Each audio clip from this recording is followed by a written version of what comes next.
Sederhananya, manajemen itu seperti mengatur agar segala sesuatu berjalan lancar.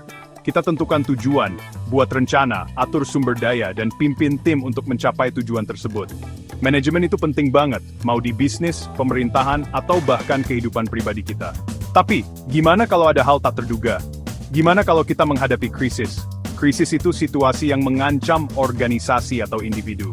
Saat krisis, kita merasa tertekan, nggak pasti, dan seringkali takut. Krisis bisa datang dari mana saja, mulai dari bencana alam sampai skandal keuangan, produk gagal, atau bahkan masalah di media sosial. Nah, situasi kayak gini butuh pendekatan yang beda. Dari manajemen biasa jadi manajemen krisis yang strategis.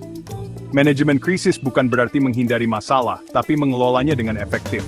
Kita identifikasi potensi ancaman, buat rencana untuk mengurangi risiko, dan bertindak tegas saat krisis terjadi.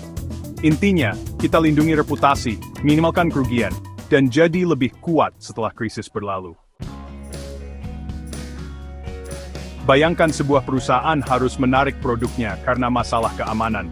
Cara mereka berkomunikasi dengan publik, pelanggan, dan semua pihak yang terlibat bisa menentukan apa mereka bisa melewati krisis atau malah kehilangan kepercayaan.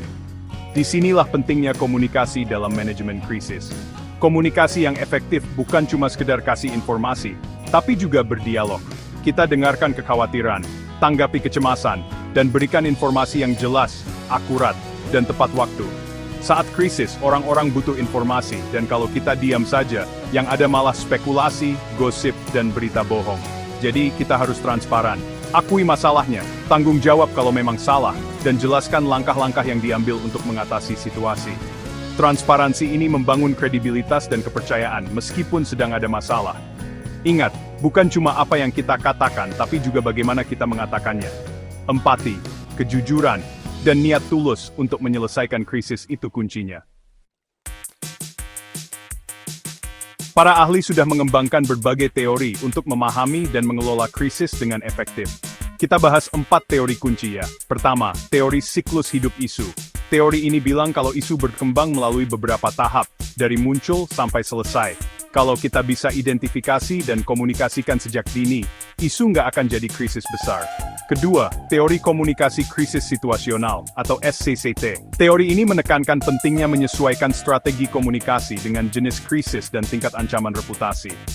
Situasi berbeda butuh pendekatan berbeda. Ketiga, teori pemulihan citra. Teori ini fokus pada perbaikan reputasi yang rusak akibat krisis. Strateginya bisa minta maaf, ambil tindakan korektif, atau menekankan hal-hal positif. Dan keempat, teori kekacauan. Teori ini menunjukkan kalau krisis itu nggak bisa diprediksi.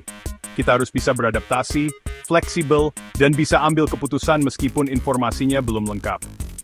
Teori-teori ini memberikan kerangka berpikir yang berharga untuk memahami dinamika krisis dan mengembangkan strategi komunikasi yang efektif. Tapi, ingat, setiap krisis itu unik, dan gak ada satu solusi yang cocok untuk semua. Di dunia ini, krisis itu pasti terjadi, cepat atau lambat.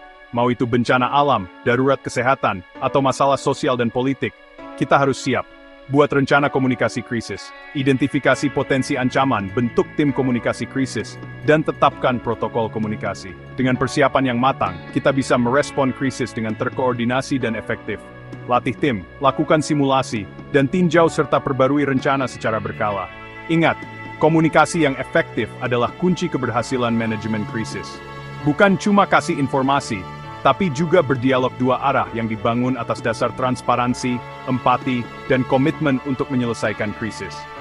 Dengan persiapan dan komunikasi yang efektif, organisasi dan individu bisa melewati krisis dan menjadi lebih kuat serta lebih tangguh.